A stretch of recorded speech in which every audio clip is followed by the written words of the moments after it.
contar mais, que as mulheres que foram abusadas, estupradas, quando tinham 7, 8, 5, 4, 3, 11 anos, que hoje são mulheres de 40, 50 anos, dando entrevista numa propaganda, porque a Record estava fazendo uma reportagem sobre a infância. Ela falava: meu abusador foi meu pai, meu abusador foi meu avô, meu abusador foi meu tio. Irmão, isso é trauma pro resto da vida. Se não for tratado, se não for curado. Isso tudo faz homem com mulher. O maior índice de homossexualismo hoje é porque não tinha um pai presente naquele menino. Um menino foi atrás de um pai na rua. E o que é que ele encontrou? Ao invés de um pai, um abusador. Minha filha, com 7 anos, a Laura, hoje tem 10, vai fazer 11, ela tinha um amor pelo avô dela. O avô dela morreu de câncer há uns 3, 4 anos atrás. E há 2 anos atrás, eu fui num churrasco com ela. Quando ela chegou lá, irmão, que ela viu o Senhor, qual foi a reação dessa menina? Meu avô, pai! Meu avô, olha, parece meu avô, pai. Essa menina desde a hora que nós chegamos no churrasco, até ir embora, essa menina não largava esse velho. Eu já fiquei com medo, porque ela queria até sentar no colo dele. Você está entendendo, irmão? É a mente da gente. O que é mente? Mente já está dizendo o nome, mente. Mentirosa. Tudo começa pela mente. Muita gente fala que, desde que eu me converti, eu até discuti uma vez com uma pessoa, que tudo começa no coração. Não, não. Começa na mente. Paulo diz isso. A mente, de repente você está aqui, não está? Não, você não está aqui. Você está vendo, o que eu vou comer meio-dia? Tem que fazer almoço. Você não está aqui. Então nós precisamos ter equilíbrio. Nós precisamos ter equilíbrio. Principalmente nós cristãos. Irmão, quem que vai orar pelos outros? Quem que vai orar e interceder pelos outros, irmãos? É o macumbeiro? É o espírita, irmão? É o satanista? É o umbanda? É a quimbanda, irmão? Quem que vai orar pelos outros somos nós. Então nós precisamos estar preparados. Deus já nos deu. Deus já nos deu. Jesus já nos deu autoridade para curar, libertar, salvar e transformar vidas. Então nós precisamos ter equilíbrio. Então o útero contaminado, que essa pessoa, que era a mãe, que era que tinha que ter maior segurança, a criança, foi ela que matou a sua própria criança. Foi ela que matou. A pastora Bela Teresa, que eu acho que vocês conhecem, ex-juíza, a pastora Bela Teresa falou que uma vez chegou para ministrar uma palavra, quando chegou lá, a mulher desesperada atrás dela: eu vim aqui atrás da senhora, o que Deus é esse? Que Deus é esse? Que Deus é esse que a senhora tem? Ela não entendeu nada. O que aconteceu? Não, meu único filho, nasceu. E agora vai casar e descobriu que está com câncer nos testículos. E a pastora foi conversando com ela: eu vou ministrar aqui, a senhora não pode agora. Não, eu queria conversar com a senhora, que me disseram que a senhora é a tal que cura, que não sei o quê. Aí a pastora me deu um tempo lá. O pastor ficava lá na frente e foi conversar com a mulher. Nesse tempo agora o Espírito Santo falou com a pastora Tânia. Pergunta para ela quantos abortos que ela fez. Pergunta. E lá depois do papo todo, da história toda, ela perguntou: quantos abortos a senhora fez? Se ela fez algum aborto, por que a senhora quer saber? Isso não é relevante. E a pastora perguntou de novo, perguntou na terceira vez: a senhora quer saber? Eu vou falar. Eu fiz 5 abortos. Porque eu não queria. Nasceu um problema nos testículos. Irmão, a pastora chamou ela, mostrou os vídeos dela, para ela estudar os vídeos dela. Ela estudou tudo e depois marcou com ela e foi orar. E ela pediu perdão. Irmão, esse menino fez exame e não deu nada. Os outros exames que o menino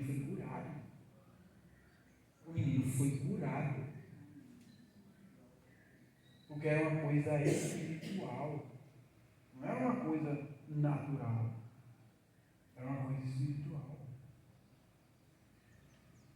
Vítima de tentativa de aborto.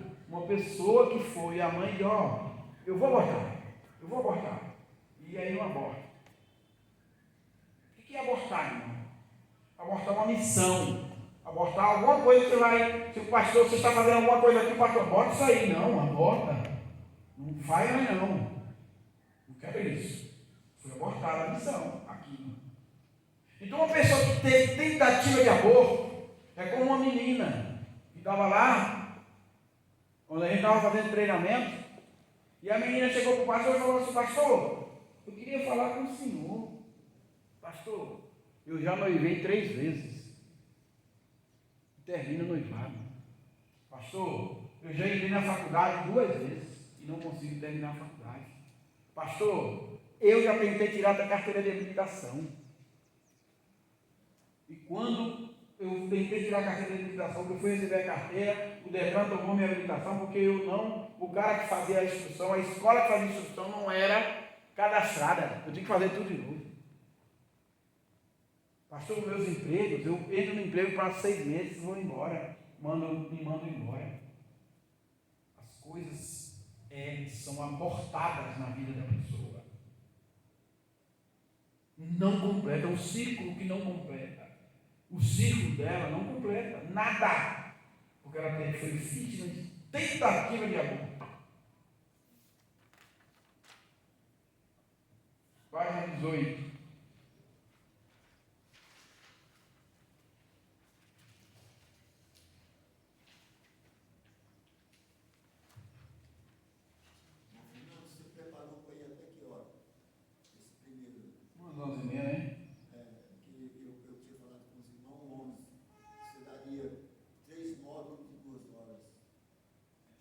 Não ia dar, não?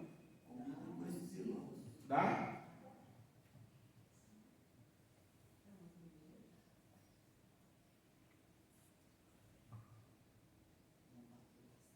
O veneno de cada... Olha só isso aqui, gente. O veneno de cada palavra, como também os efeitos específicos de cada tentativa de aborto, principalmente pelo tipo de método utilizado, perdura na vida da pessoa, traduzindo por meio de interrupções estranhas, enfermidades, distúrbios depressivos, esterilidade em várias áreas e condições da existência. Querendo enfatizar aqui uma das principais consequências do aborto, que é a terrível frustração de não completar nada.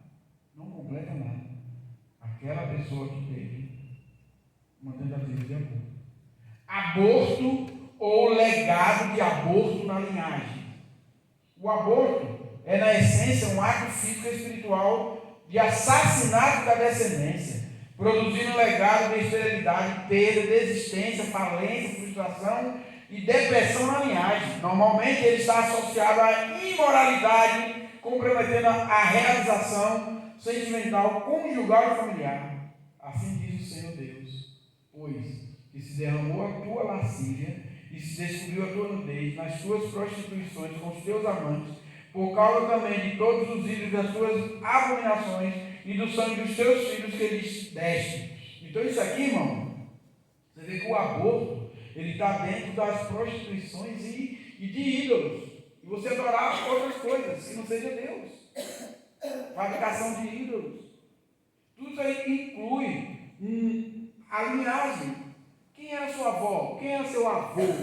Quem era sua bisavó, seu bisavô? Como é que ele era? É uma linhagem, irmão. É o sangue, é o DNA. O pastor foi dar um seminário lá em Minas. Aí o prefeito da cidade estava no seminário. E o prefeito da cidade me chamou o pastor, tem um rapaz assim e tal. Aí eu falei, pede para ele vir falar comigo. Aí o rapaz ricão da cidade foi lá falar com ele. E assistiu. Né? Aí chegou o pastor e falou assim: pastor, é o seguinte, eu estou perdendo minhas terras que eu tenho aqui em Minas. Todas as minhas terras, estou perdendo. Já perdi 30%, 40% das minhas terras.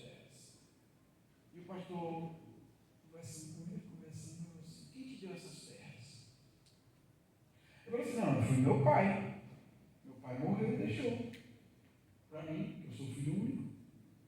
E como seus pais adquiriram essas terras? Ah, pastor, isso aí tem uma história longa. Isso aí, meu avô matava as pessoas para tomar as terras. Ia no cartório, o cartório era dele, fazia as escrituras e as terras ficavam para ele. Então as terras que ele tinha eram tudo terras contaminadas de assassinatos que esse ricão lá de Minas tinha. E derramamento de sangue. O pastor está explicado. Por que você está perdendo suas terras? E explicou para ele tudo. E o que é que eu tenho que fazer? Primeira coisa, eu tenho que descobrir quem são essas pessoas que perderam essas terras do seu avô. E no final da história, o pastor disse que um dia encontrou essa pessoa, disse que 20 a 30% das terras voltaram para ele. Porque ele pediu perdão para as pessoas ainda vivas por conta do que o avô fez, do derramamento de sangue, dos roubos das terras. Então, irmão, isso é real. Isso é real. O mundo espiritual é real. É porque a gente, como o pastor falou, a gente não se atenta ao mundo espiritual. A gente se atenta, muitas das vezes eu sou crente e vou para a igreja. Vou ouvir a palavra do pastor. E pronto. Acabou. Eu tenho que dar meu dízimo e minha oferta. Pronto, acabou. Mas você é crente. Você é cristão verdadeiramente. Não é esse cristão da mídia, não. Não é o cristão da rede social, não. Você é o quê? Eu sou cristão. Estou indo para o pagode ali. Então, cristão na política existe muito. Quando chega a política, o cara diz que é cristão. E ele nem sabe o que é cristão, o significado de cristão, que é pequeno Cristo. Pequeno Cristo. A pessoa nem sabe e diz que é cristão. Faz tanta coisa errada, irmão. Tanta coisa errada, porque a gente faz coisa errada. Nós somos pecadores, mas nós nos redimimos todos os dias. Pedimos perdão todos os dias. Eu, pelo menos, eu peço perdão. Toda vez que eu vou orar, de manhã e à noite, no meio do dia, algumas vezes, eu peço perdão ao Senhor pelos meus pecados em pensamento, minhas transgressões e iniquidade. Eu peço perdão ao Senhor. Todo dia, pelas coisas que eu penso, que eu falo, que eu ajo. Porque nós somos cristãos, nós precisamos pedir perdão. Passividade e perversão sexual. Na prática, o que temos na página 18. Na prática, o que temos observado é que a principal maneira da passividade se infiltrar no comportamento humano está relacionada com a perversão sexual. É importante compreender que os piores níveis de passividade, empatia e apatia espiritual estão ligados à área do sexo. O sexo tem sido talvez o campo mais explorado por Satanás. E não, isso aqui é uma coisa gravíssima. Você vai ver nessa apostila que a gente fala muito sobre sexo. Porque o ser humano é corpo. O ser humano é corpo. E muitas das vezes a carne fala muito mais alto do que o espírito. É uma briga tremenda. Mas muitas das vezes o corpo ganha. O corpo ganha. A carne ganha. Do espírito. Faz coisas erradas. Se prostitui. E a prostituição é a pior de todas. Irmão, eu sou divorciado, eu já falei com o pastor ali. Todo mundo conhece a minha história. A mulher me largou 2 vezes porque eu tive câncer de próstata. E eu estou 3 anos e meio sem casar. Vocês imaginaram a guerra espiritual? Nessa área? Mas eu estou aumentando, porque eu escolhi seguir Jesus. Estou pedindo a Deus uma mulher, uma esposa. mas que venha no colo dele. Pode estar comigo, aqui, do meu lado. Aí quando ele quiser. Mas é a guerra espiritual, o corpo, a carne. É uma guerra espiritual. Então, o pecado da carne é o que mais está ligado hoje no mundo espiritual. Você viu o que o pastor falou dessa mulher? Olha a coisa que acontecia com ela na língua, meu irmão. Que demônio era esse? E assim tem muitos crentes, irmão. Infelizmente, as pessoas saem do púlpito, saem do motel e vêm para o púlpito cantar, louvar. Infelizmente. E para essas pessoas que eu comecei a fazer isso aqui. Isso aqui eu estou fazendo de graça. Eu não cobro nada não, irmão. Podia estar em casa, lendo a Bíblia. Eu estou andando nas igrejas de todo o Brasil. Eu fui para Cuiabá.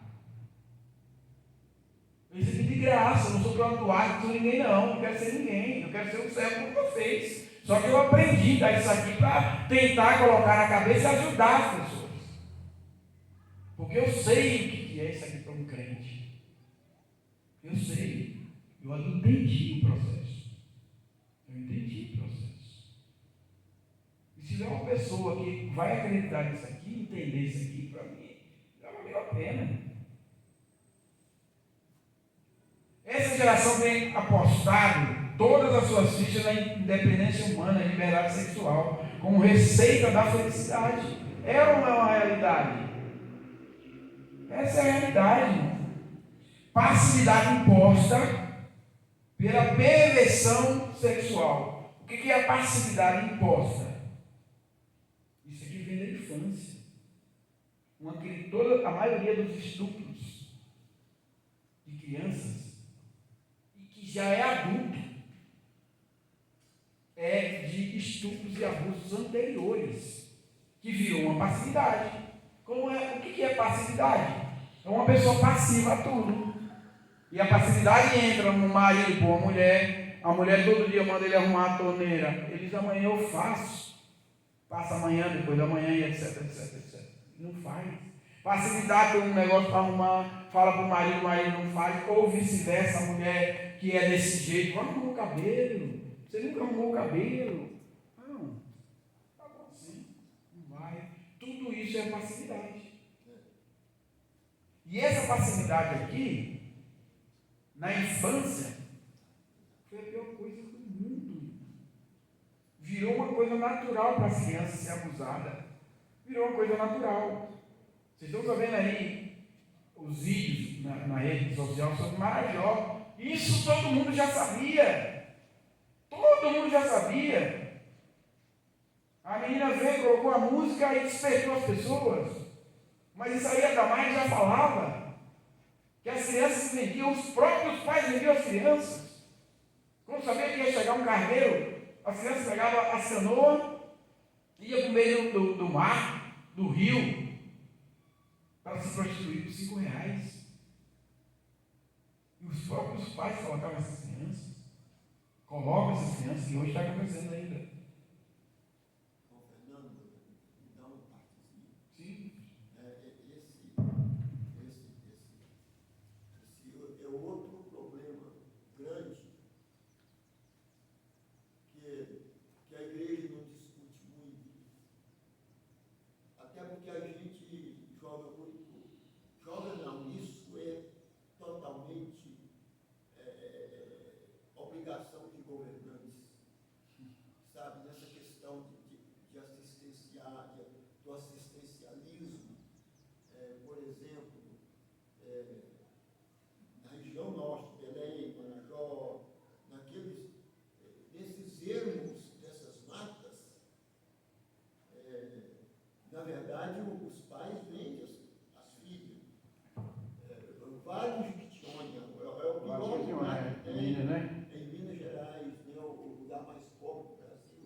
Então, a menina foi vendida, ela vai vender a filha, né? Ela vai vender, a filha vai vender o filho, vai vender, e etc. Então, você vai criando uma cultura diabólica, maldita, né?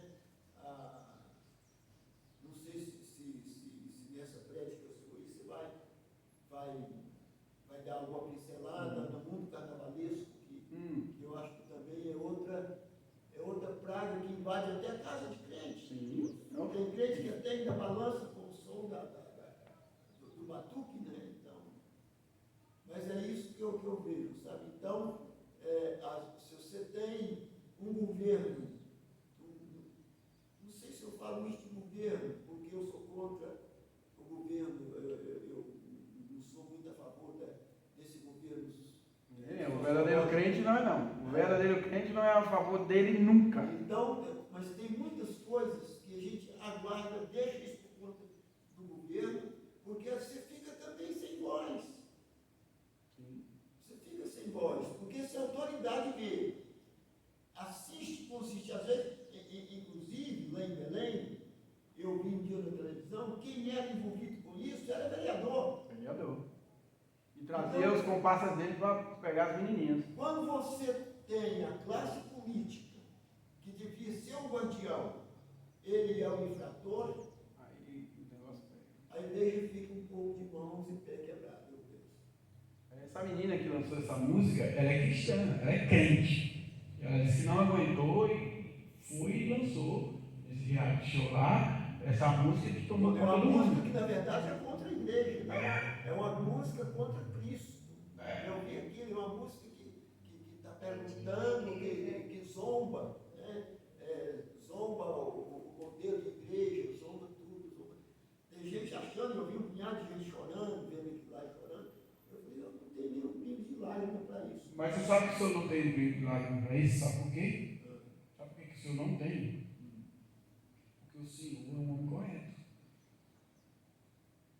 O senhor não fazia coisa errada e não faz coisa errada. Você está entendendo? O que eu estou falando aqui, se alguém chegar para mim aqui, Fernando, poxa, dessa ficha aqui que eu preenchi, eu entendi o processo. Que dia que você pode vir aqui para me atender? Essa pessoa, por dentro ela está chorando, porque ela sabe que tem um monte de coisa errada. Ela fazia um monte de coisa errada, faz um monte de coisa errada. Essas pessoas que choram e estão reclamando que você ouviu, porque elas fazem coisa errada. E aquela música está dizendo para essas pessoas, como é que era a igreja de Laodiceia, pastor? Era a igreja mais séria que tinha, para os que estavam lá dentro.